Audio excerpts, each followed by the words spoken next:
Vamos ver o provável Brasil que enfrenta o Japão amanhã em Tóquio. O Hugo Souza no gol, esse garantido já. Paulo Henrique, Fabrício Bruno, Beraldo e Carlos Augusto.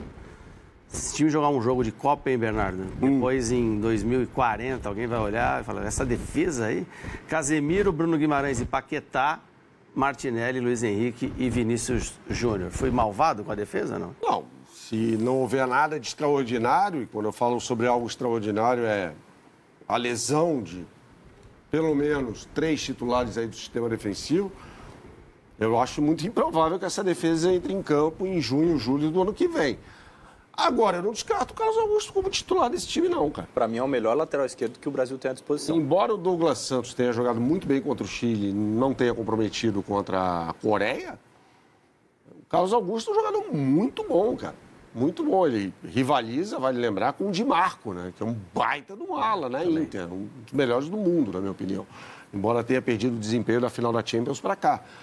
Mas eu acho um jogador bem importante. Não é algo que ele tenha testado ainda na seleção brasileira, tem usado muito, mas o Carlos Augusto permite que o Carlo Ancelotti mude a forma do Brasil se comportar sem trocar uma peça. Porque atualmente o Brasil se comporta com um lateral esquerdo mais próximo dos 2 zagueiros, e ele já fez esse trabalho como terceiro zagueiro na Inter, a Inter joga dessa forma.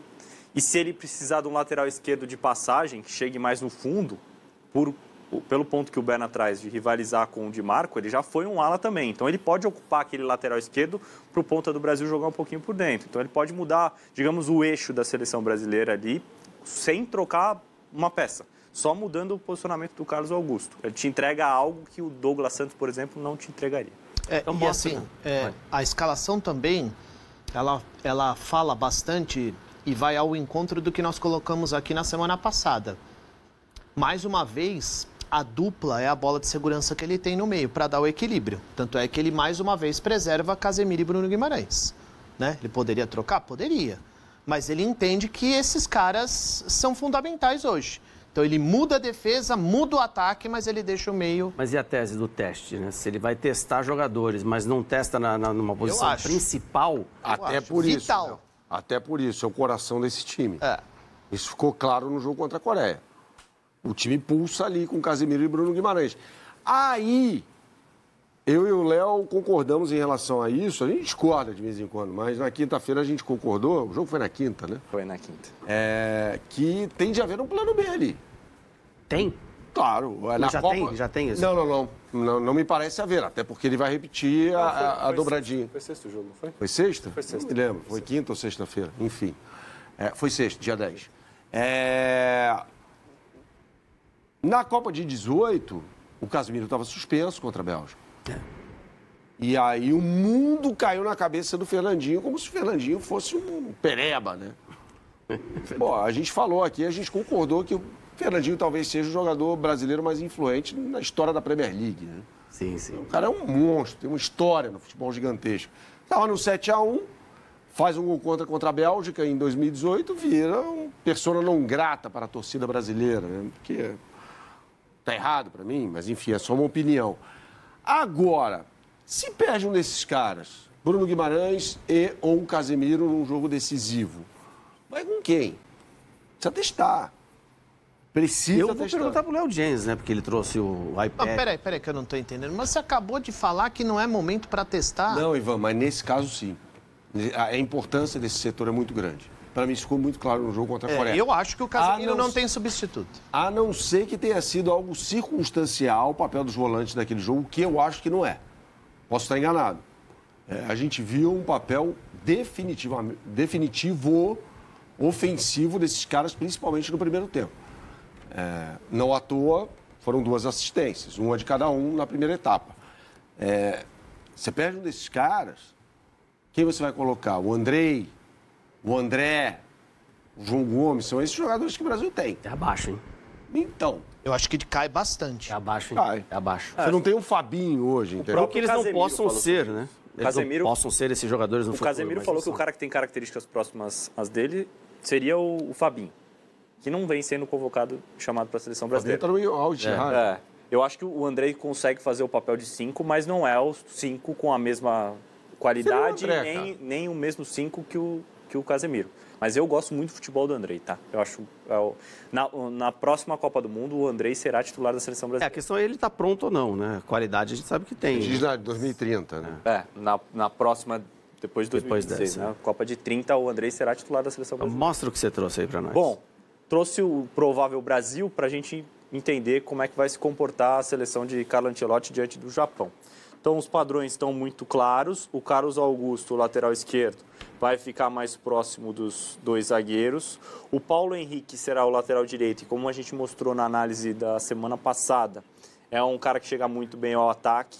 O Luiz Henrique deve jogar um pouquinho mais por dentro e eles podem revezar por esse corredor direito aqui, mas a tendência é o Paulo Henrique passando mais por fora e o Luiz Henrique um pouquinho mais por dentro. O fato do Brasil não jogar com 4 atacantes pode abrir um espaço interessante para a chegada dos meias de trás. E quem seriam esses meias? Paquetá e Bruno Guimarães.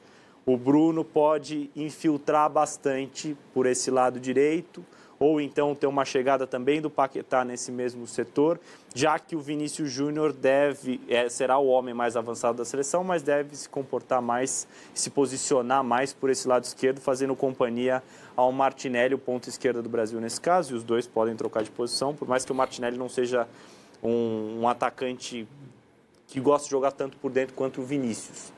Então, essa formação da seleção brasileira coloca um atacante a menos de frente, o que abre espaço para que os meio-campistas consigam chegar de trás.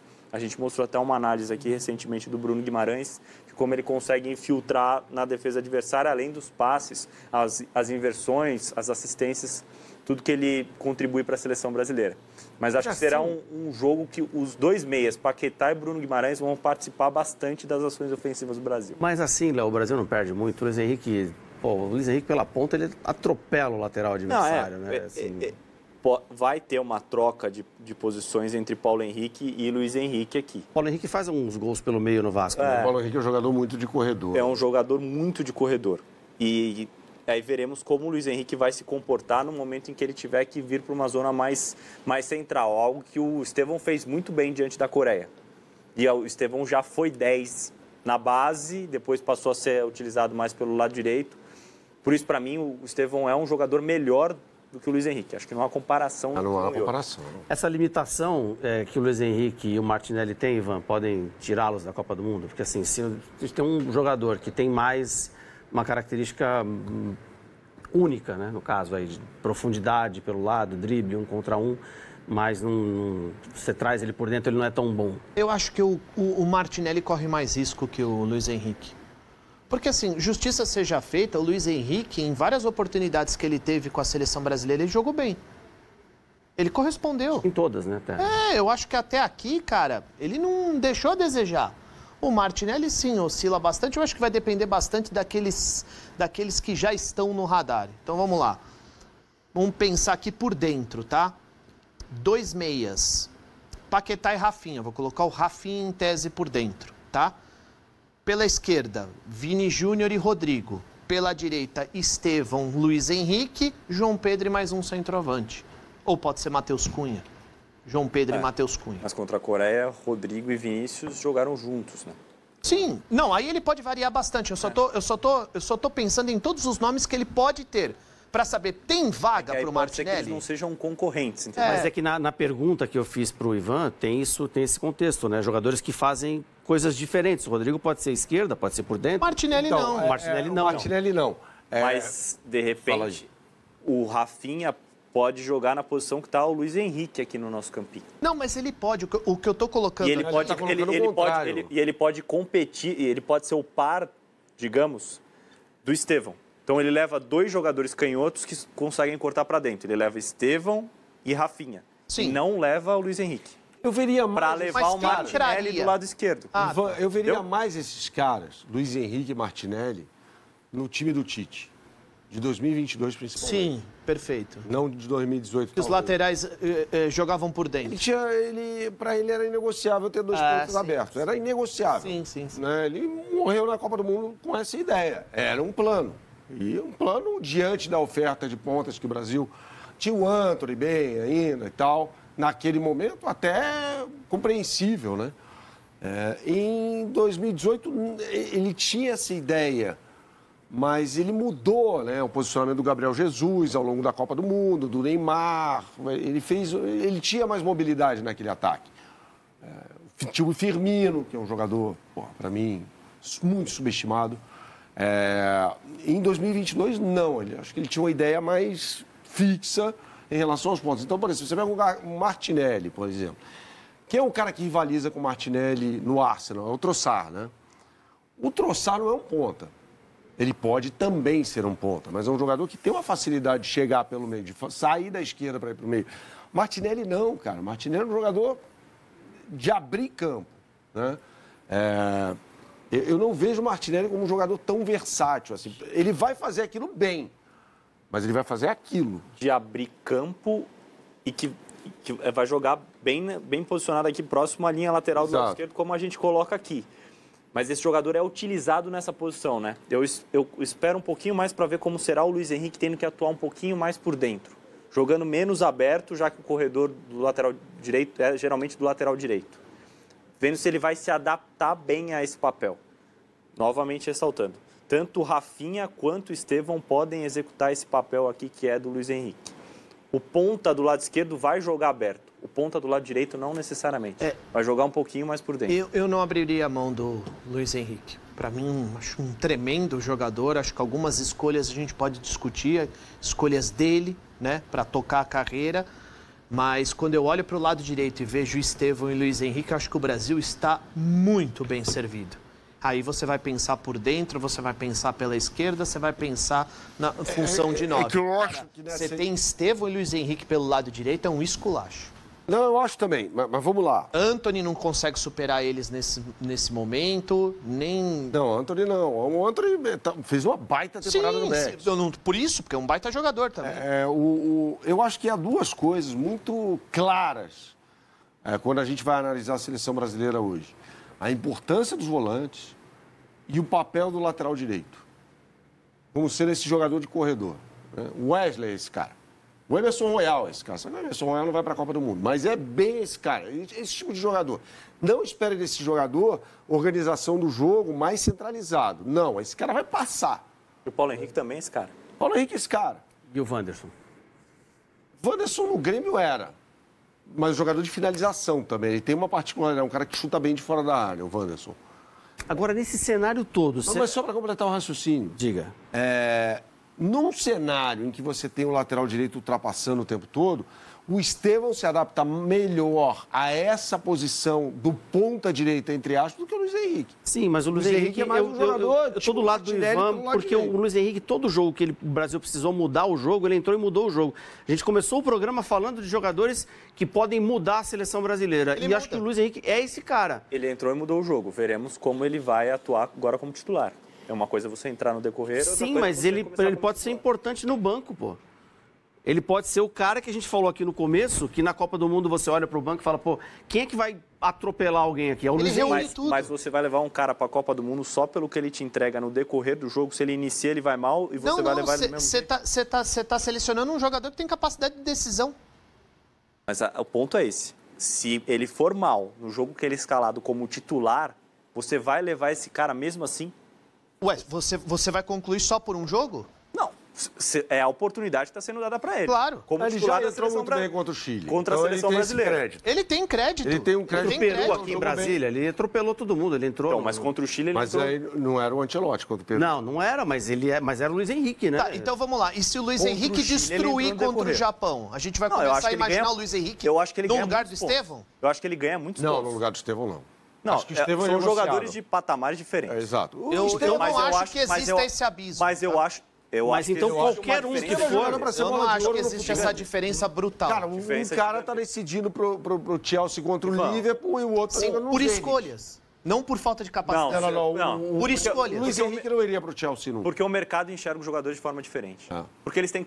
A qualidade técnica dos dois é diferente. Eles são refinados. O Luiz Henrique tava no Betis. Com todo respeito ao Betis. Um time de segundo escalão da Espanha. O Antony foi melhor que ele lá.